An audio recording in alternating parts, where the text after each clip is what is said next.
Look at him, look at him. Rashad's so quiet, sometimes I forget he's even in the house. Oh my God! Wait, what are you doing?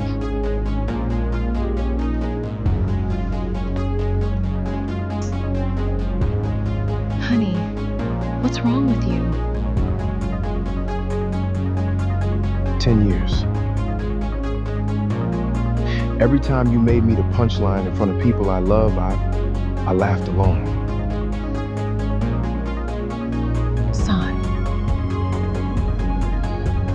I'm done being your joke. What are you talking about? Rashad, please, pet. I need you to know this. Rashad's so quiet.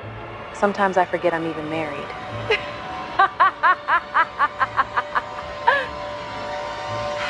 How long have you had that? Long enough to know I wasn't imagining this.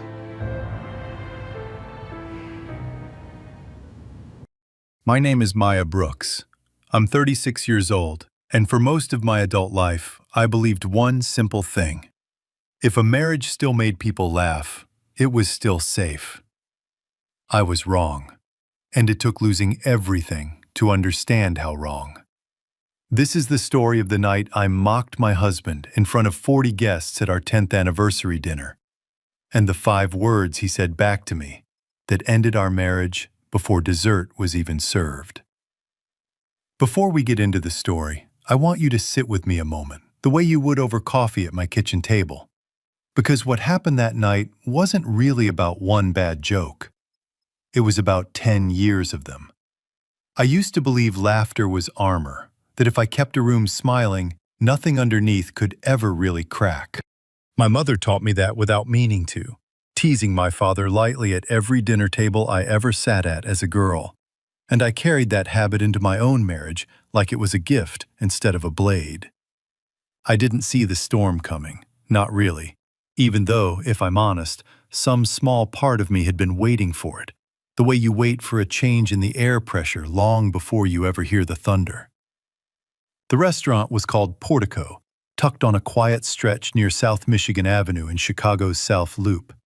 The kind of place with dark walnut tables, low gold light, and a 3-piece jazz combo playing something slow and warm in the corner. The air smelled faintly of candle wax and rosemary from the breadbasket, and the saxophone player kept his eyes closed, like he was somewhere private, even in a room full of people. We'd rented the back room. 40 of our closest friends and family sat around one long table, wine glasses catching candlelight, laughter rising and falling like the tide. Rashad had planned most of it, though nobody at that table would have guessed it.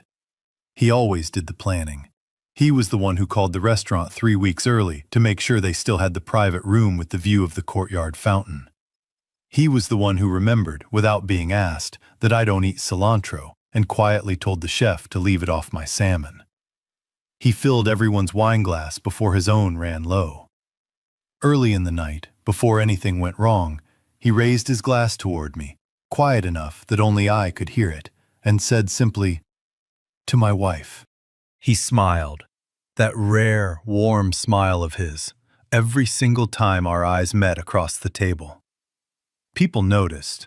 Of course they noticed.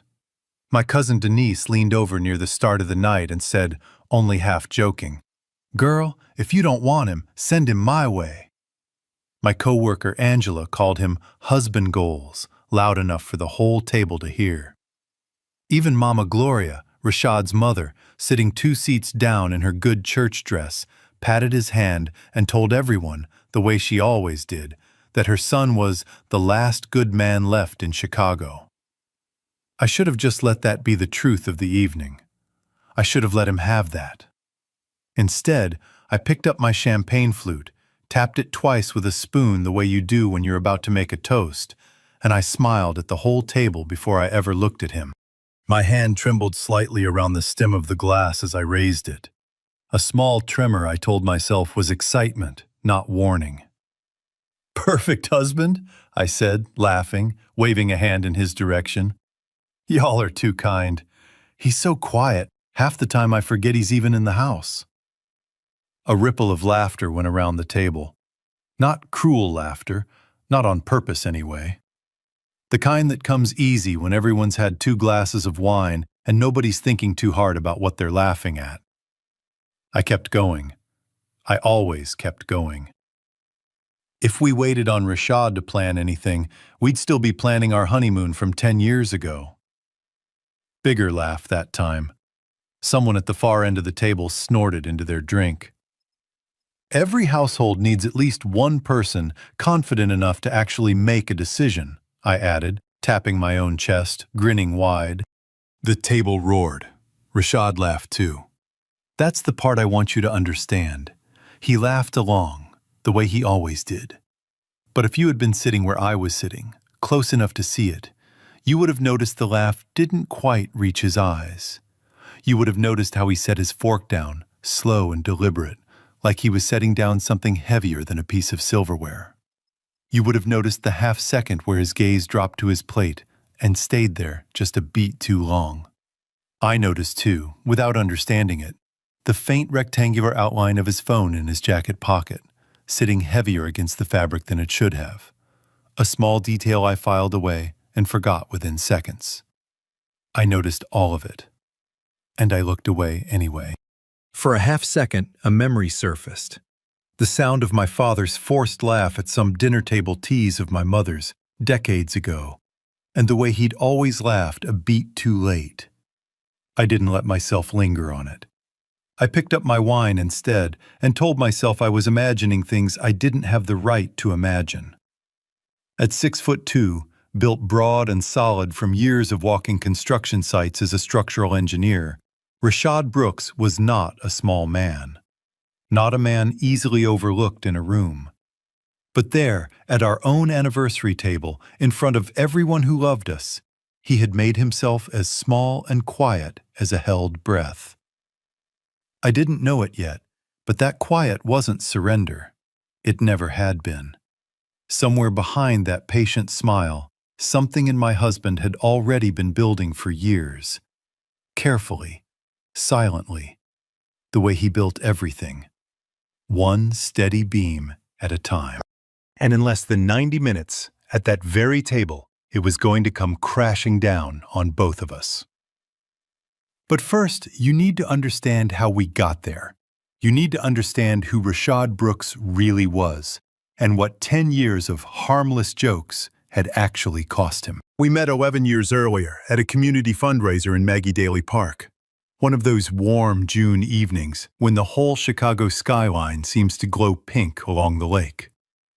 I was there with girlfriends, laughing too loud the way I always did. Rashad was there, alone, standing near the edge of the crowd in a gray button-down, watching the sunset instead of the people. I remember thinking he looked like a man who didn't need anyone's attention, and for some reason, that made me want his. He was a structural engineer, sharp-minded and steady, the kind of man who could look at a half-built skyline and see exactly where the weight needed to go. He'd grown up in Bronzeville, raised by Mama Gloria after his father passed when he was 12. The kind of loss that teaches a boy to keep his own counsel and never ask for help twice. And by the time I met him, he had already become the quiet backbone of his whole family. The one who fixed things, paid for things, showed up for things, without ever once making it about himself. I fell for that steadiness. I want to be honest about that. I fell for exactly the thing I would later mock. In those early years, our teasing went both ways. He used to tease me right back, gently, about burning toast or losing my car keys twice a week. And we'd laugh together, easy and warm, like two people who trusted each other enough to be silly. I remember him introducing me to a table of his coworkers at a summer barbecue, one hand resting on my shoulder, saying, "This is my wife," like it was the proudest sentence he owned. I don't know exactly when the balance tipped, when my jokes stopped being with him and started being about him. If I'm honest, I don't think I noticed the shift happening at all. That's the part that haunts me most now. Not one cruel moment, but 100 small ones I never bothered to count. There's a night from our 3rd year of marriage I think about more than almost any other. A summer storm had rolled in off the lake, rain hammering sideways against the windows, thunder rattling the pictures on the hallway wall. Rashad came home past 10, soaked through his work jacket, his shoes leaving dark prints across the kitchen tile, exhausted from a 12-hour day on a site downtown. And instead of collapsing into bed, he sat down at our kitchen table under the single hanging lamp with a legal pad and started doing math, water still dripping quietly off his sleeve onto the page. I'd spent our savings that month on a spa weekend with my girlfriends. I hadn't asked him first. I hadn't even told him the real number until the credit card statement came. He didn't yell. He never yelled. He just looked at the numbers for a long moment, rubbed his eyes with the heel of his hand and said, quiet and even, "I've got it handled." The lamp above the table hummed faintly, the only sound besides the rain ticking against the glass. I remember the particular stillness of that kitchen, how the storm outside seemed louder than anything either of us was willing to say out loud. I told myself his quiet was calm. I didn't yet know how to hear the difference between a man who wasn't upset and a man who had simply stopped expecting anyone to ask if he was. What I didn't know then, what I wouldn't learn for years, was that handled meant he quietly turned down a promotion that would have moved him onto a major project in the Loop, one that would have meant 6 figures and his name on a building downtown, because the new hours wouldn't have let him be home enough to help me through what he called, gently, a hard season. He never told me. I found out from a former coworker of his, years later, almost by accident, standing in a grocery store checkout line making small talk that suddenly became something else entirely.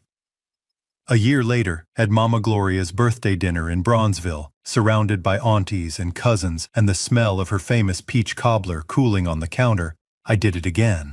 Somebody asked who wore the pants in our house, and I laughed and said, "Oh, Rashad's great at quiet and calculations. Decisions? That's my department." The whole kitchen laughed. Mama Gloria's ancient stand mixer was still rattling on the counter, the one her grandkids called the old dinosaur because it groaned louder than the furnace. And even that seemed to pause, like the whole room was holding its breath along with him. I caught Mama Gloria's eyes for just a second across the kitchen. She wasn't laughing. She was watching her son's face the way a mother watches for a bruise she can't quite see yet. Rashad smiled and said nothing.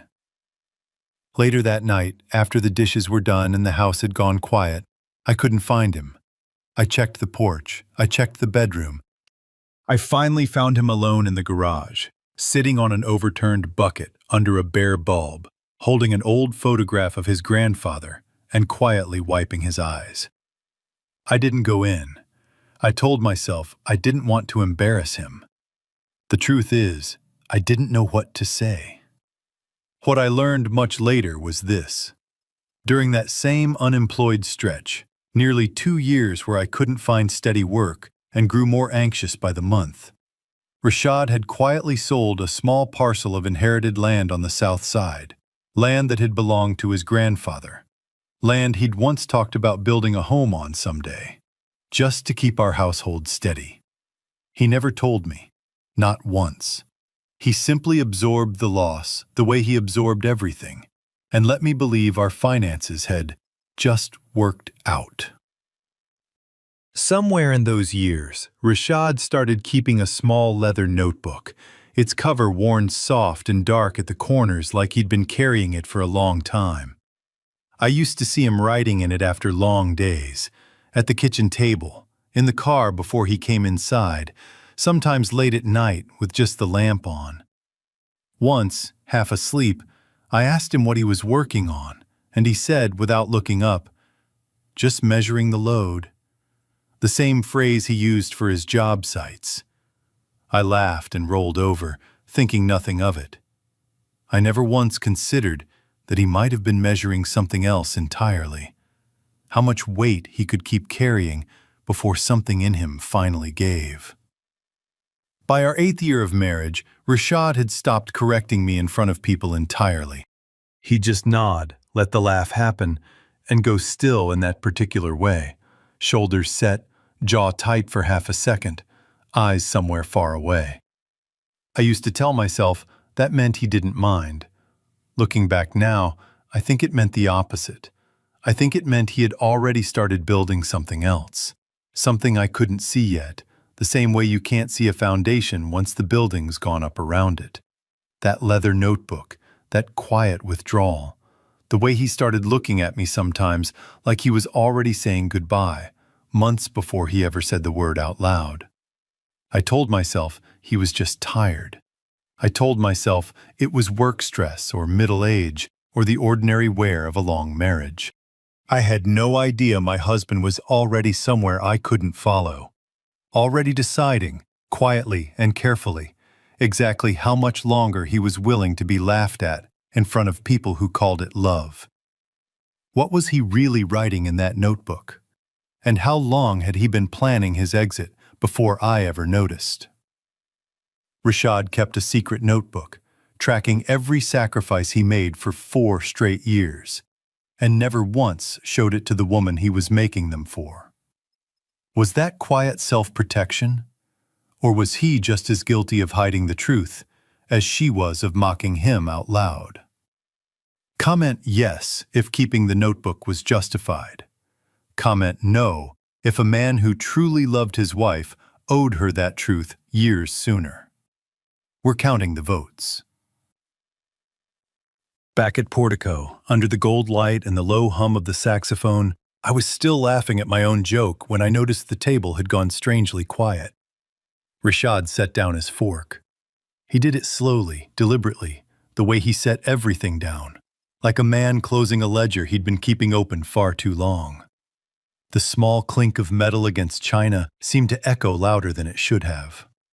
Around us, 40 conversations dimmed to a low murmur, then to nothing at all, the way a room senses a shift before anyone can name it. Somewhere behind him, the saxophone player finally opened his eyes. He stood up. Rashad Brooks did not stand up at dinner tables. In 10 years of marriage, I had never once seen him make a scene, not at his own promotion party, not at his father's memorial, not even the time his car got totaled on the Dan Ryan. But he stood up now, full height, shoulders squared, and looked around the table with an expression I had never seen on him before. Not anger, something steadier than anger, something closer to relief. My stomach dropped before he ever said a word.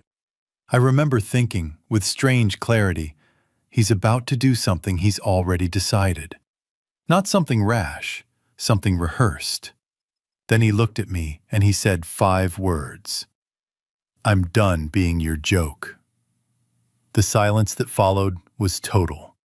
Somewhere behind him, the jazz trio finished a phrase and didn't start the next one, as if even the musicians understood this wasn't background music anymore. My cousin Denise's wine glass hovered halfway to her lips. Mama Gloria's hand went still on the tablecloth. I felt my own pulse in my ears, loud enough to drown out the low murmur still rippling at the far end of the table where the news hadn't quite reached yet. Someone's chair creaked. A waiter, mid-step toward our table with a tray of champagne, paused near the doorway and simply didn't come any closer. Some deep instinct telling even a stranger that this wasn't a room to walk into. 10 years, Rashad said, voice low but carrying to every corner of that room. Every time you've made me the punchline in front of people we love, I laughed along. I told myself I didn't want to embarrass you.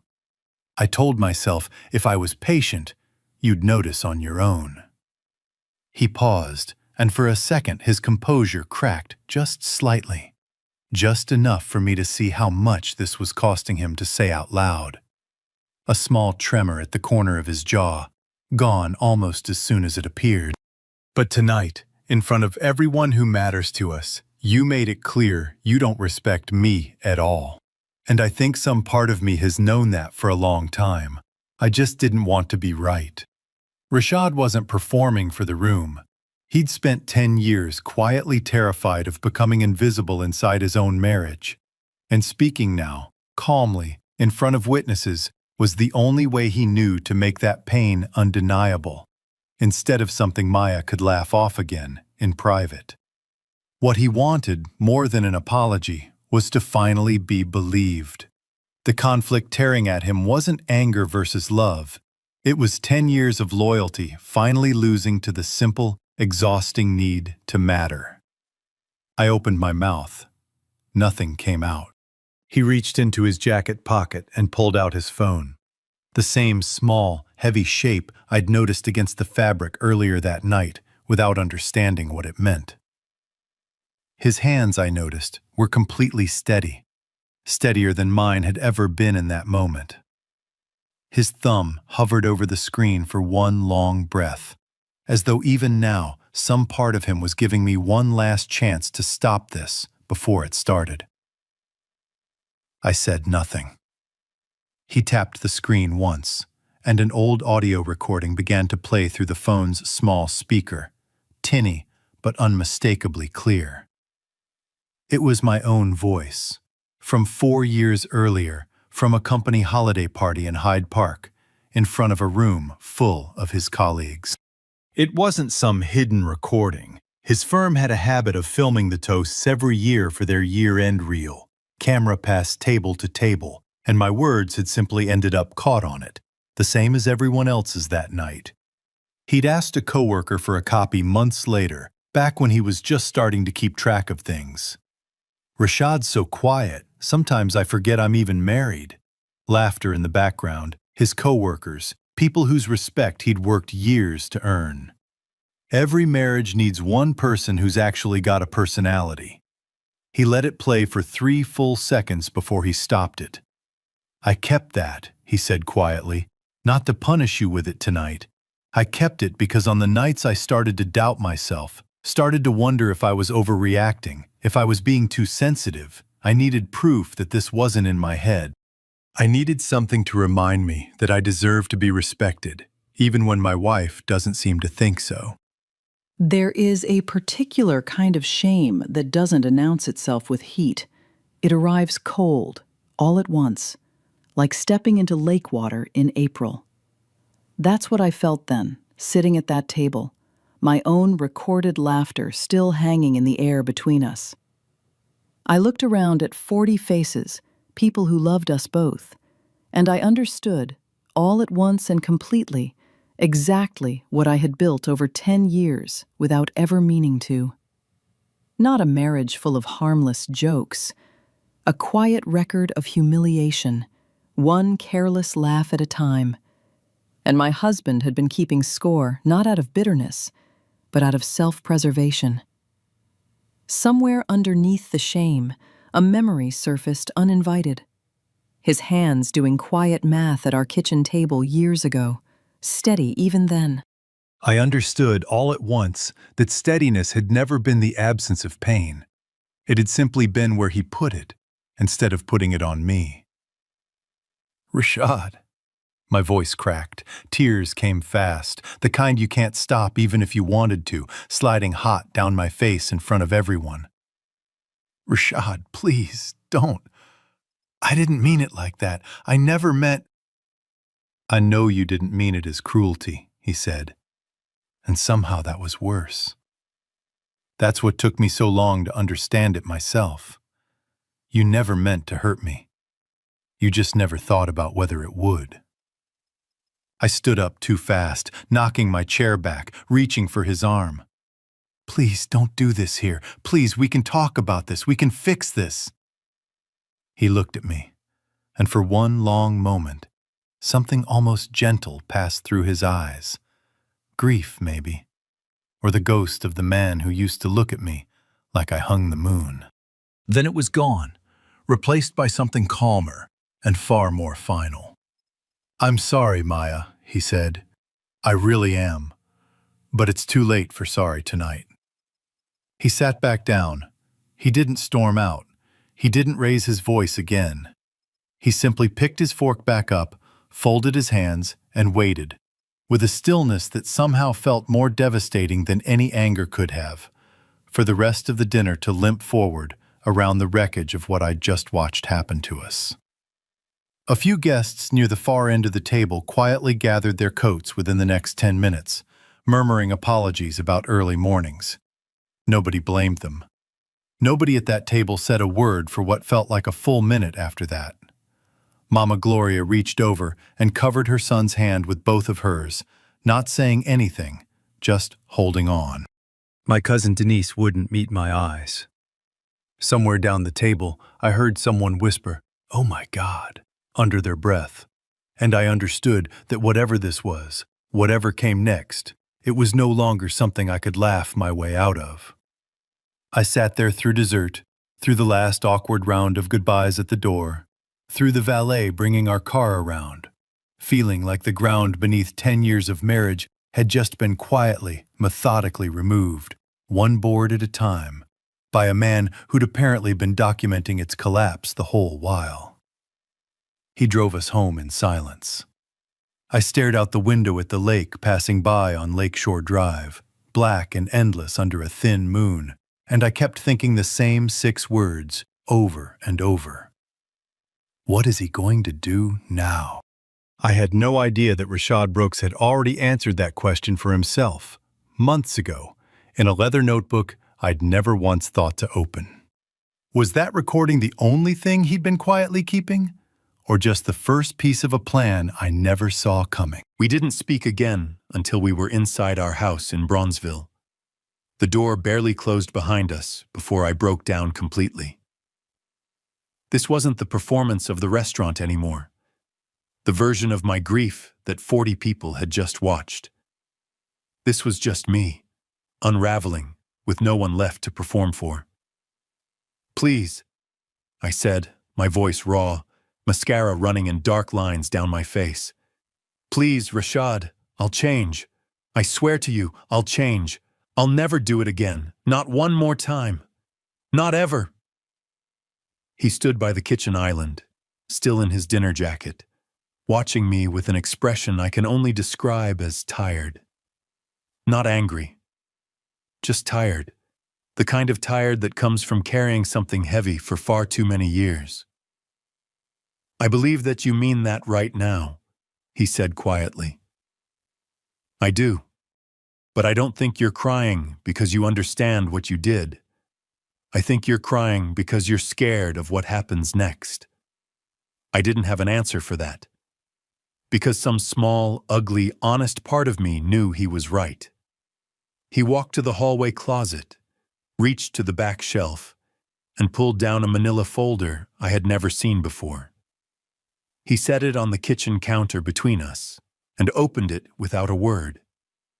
The overhead light caught the edge of the pages, and for a strange, suspended moment, I found myself staring at his handwriting on the tab instead of the words inside.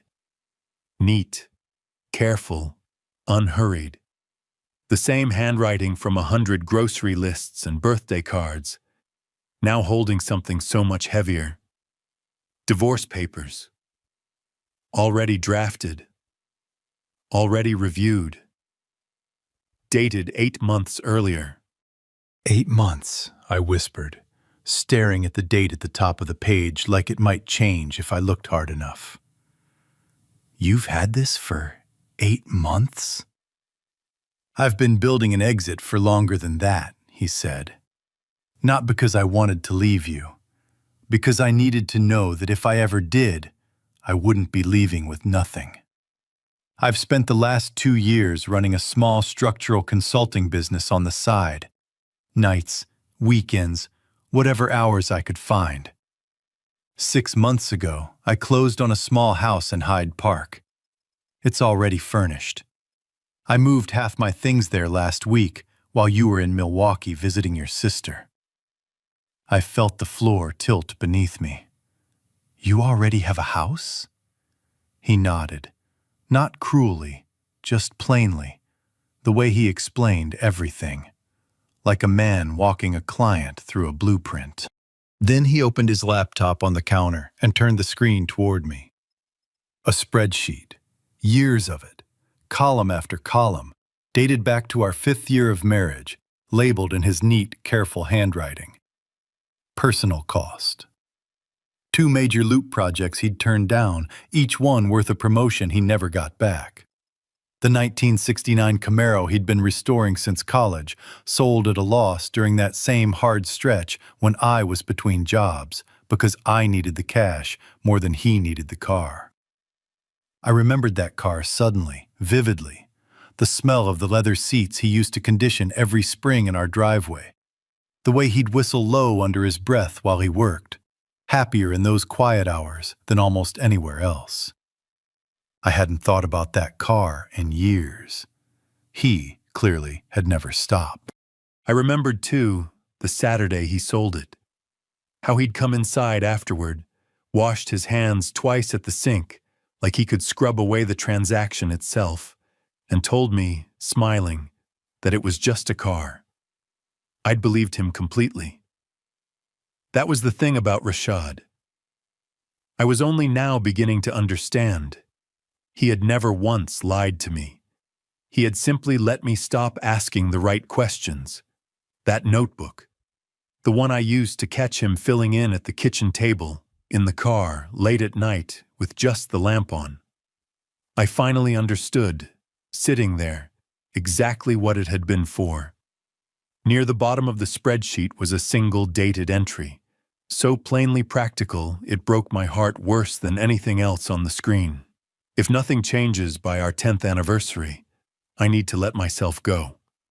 He'd written that 3 years earlier and had simply kept the promise, quietly, the way he kept everything, which was why, of all the nights in 10 years, it had been this one. What I was feeling in that kitchen wasn't really about losing a house or a folder of paperwork. It was the specific terror of realizing I'd mistaken someone's endurance for endless permission, and that the version of me who got to be careless had just run out of runway. Some part of me had always known the jokes cost him something. I buried that knowledge because looking at it straight on would have meant changing, and change had always frightened me more than the idea of losing him. What I wanted in that moment wasn't just Rashad back, it was to undo the version of myself who'd needed him to prove his devotion by silently absorbing mine. I used to think this was love, he said, his voice steady even as something flickered behind his eyes. I thought if I just kept giving, kept absorbing, kept being the steady one, eventually you'd see it, and it would matter to you the way it mattered to me. Instead, I think I just taught you that I was someone you never had to take seriously. The kitchen had gone very quiet. Somewhere down the hall, the old clock we'd gotten as a wedding gift ticked on, indifferent, and I remember thinking how strange it was that ordinary sounds kept happening while my whole life came apart on a granite countertop. I tried everything that week. I made his favorite dish, the smothered oxtails his mother taught me to cook the 2nd year we were together. I wore the blue dress he used to say made him forget how to finish a sentence. I planned a surprise dinner, candles and everything, the kind of gesture I hadn't bothered with in years. He was kind through all of it. He was never cruel, not once, not even when I was at my most desperate. But he was also unmovable, the way a foundation is unmovable. Not out of stubbornness, but because that's simply what it was built to be. Mama already knew, he told me quietly, the night I finally stopped trying so hard and just asked him to talk to me honestly. She's known for almost a year. She told me last spring I deserved better than this. I didn't listen to her, not because she was wrong, but because I wanted to give us one real, last chance. I think some part of me needed to know I'd tried everything before I let it go. That broke something in me all over again. The idea that his own mother, a woman who had hugged me at every holiday for a decade, had been quietly watching this happen and hoping her son would finally choose himself. There was one night, close to the end, when I stopped begging and just asked him honestly why now. Why this particular anniversary? After everything, after all those other times, he could have walked away. He was quiet for a long moment before he answered, turning his coffee cup slowly in his hands without drinking from it. Because for the first time, I watched you do it and I didn't feel embarrassed for myself anymore, he said. I felt embarrassed for you, and that's when I understood. I wasn't protecting our marriage by staying quiet all those years. I was just protecting you from having to face who you'd become. I sat down slowly at our kitchen table, the same table where I'd once watched him do budget math soaked from the rain, the same table where he'd quietly absorbed 100 small sacrifices I never noticed. And I finally said the thing I'd been avoiding all week. You're not staying because you love me anymore, are you? No, he said gently. And Maya, you're not trying to change because you love me either. You're trying because you're afraid of losing me. Those aren't the same thing. I wish somebody had taught me the difference sooner, because I think it might have saved us both a lot of years. I didn't have anything left to say to that. He was right. And some deep, honest part of me had known it the moment the words left his mouth. I had spent 10 years mistaking his patience for permission, his quiet for weakness, his sacrifice for something owed to me rather than something given. And now, sitting across from the best man I had ever known, I understood with total, devastating clarity that I hadn't just lost my husband that night at Portico. I had lost him years earlier, one careless laugh at a time. I just hadn't been paying attention. If he'd already built a whole life without me, what was left for either of us to say? Rashad moved the rest of his things to Hyde Park 2 weeks later. He did it quietly, the way he did everything. No dramatic scene, no slammed doors, just a rented truck on a gray Tuesday morning and a careful, methodical stacking of boxes that somehow felt like the final chapter of a very long book. I stood on the porch and watched until the truck turned the corner off our street. And then I stood there a while longer after it was gone, not quite ready to go back inside a house that suddenly echoed. I threw myself into anger for a while. It was easier than grief. I told myself he'd been cold, calculating that a real husband wouldn't have kept a folder of divorce papers hidden for 8 months while still sharing my bed. Some nights, that anger felt like the only solid ground I had left to stand on. Then, about a month after he left, there was a family gathering at Mama Gloria's house in Bronzeville. A cousin's baby shower. The kind of event that used to feel effortless and now felt like walking into a courtroom. I wasn't officially invited. Not really. But I went anyway. Some stubborn part of me still hoping I could smooth things over, the way I'd always been able to smooth things over.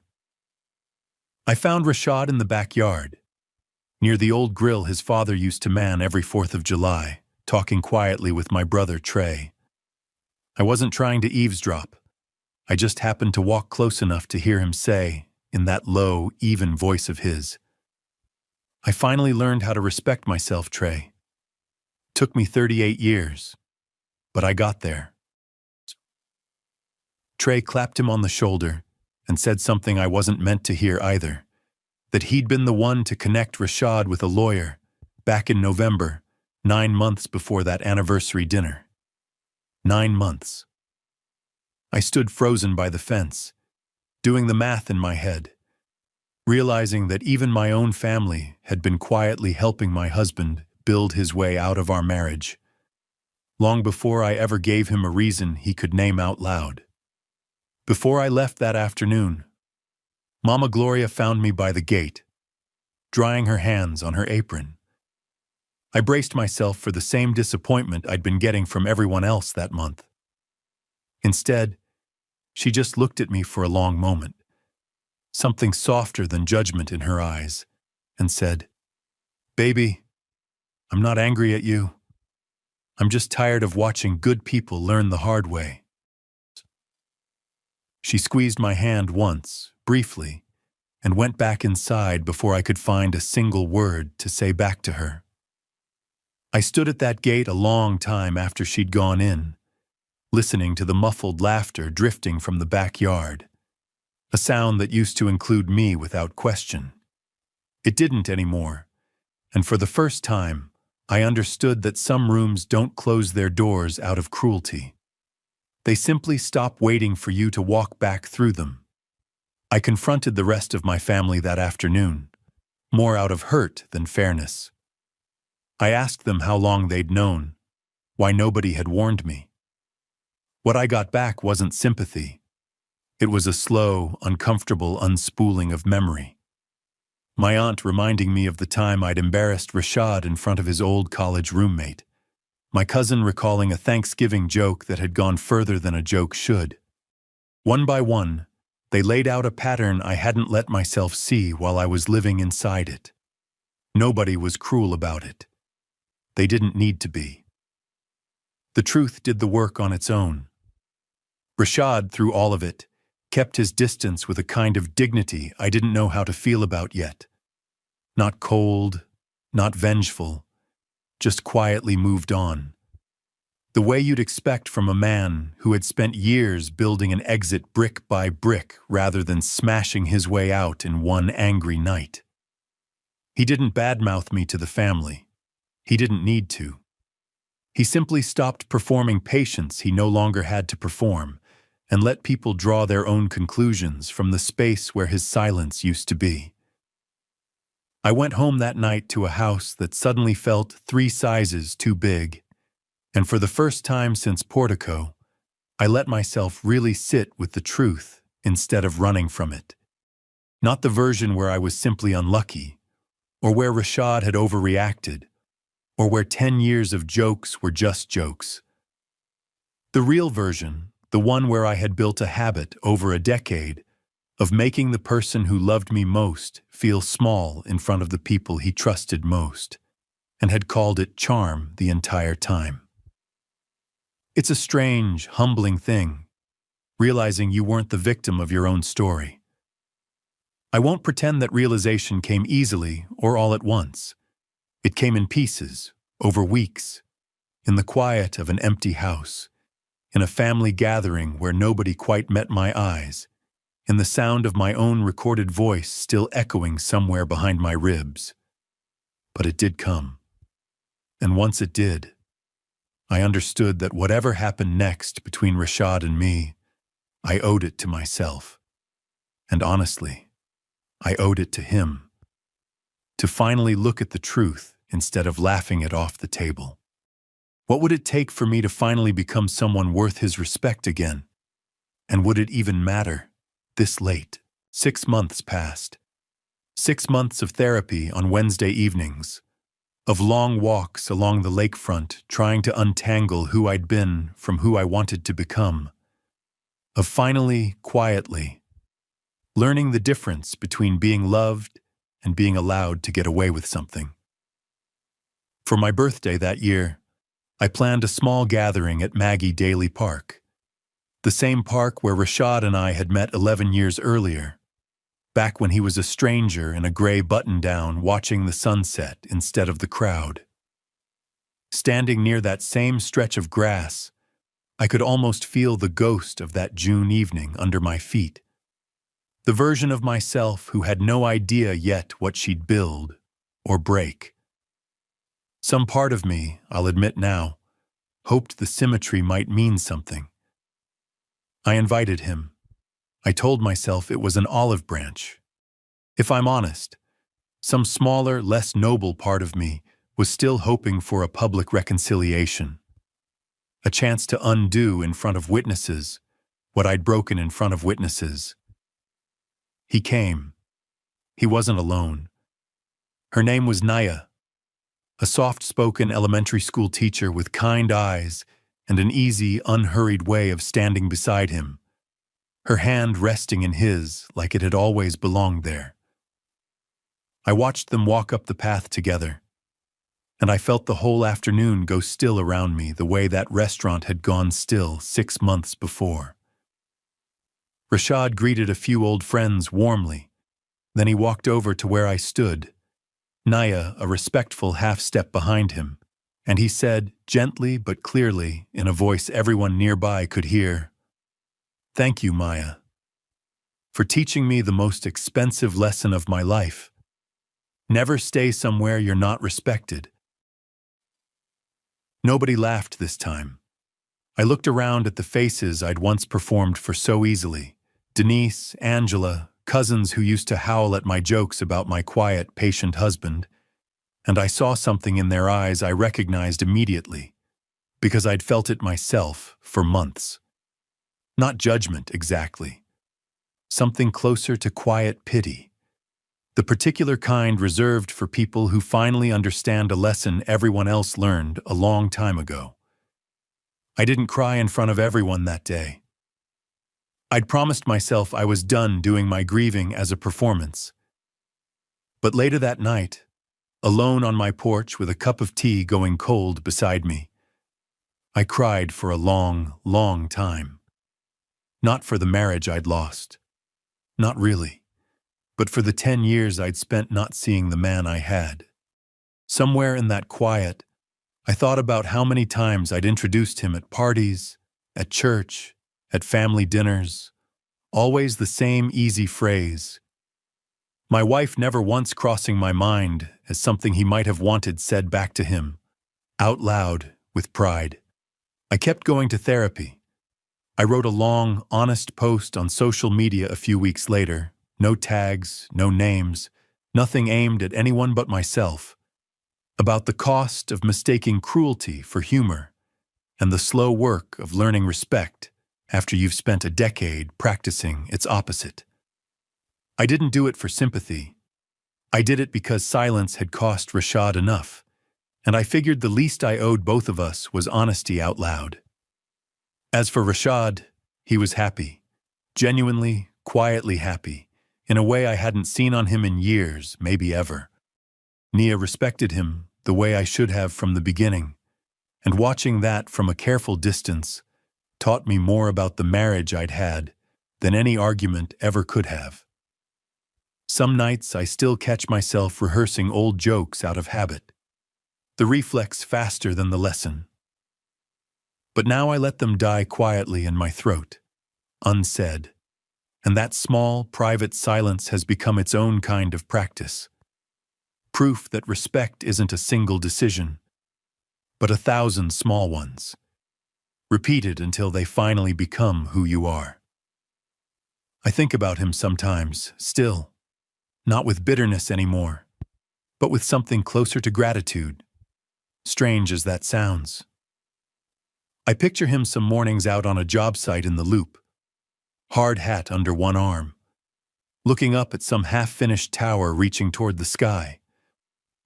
The wind off Lake Michigan cutting clean and cold across the scaffolding.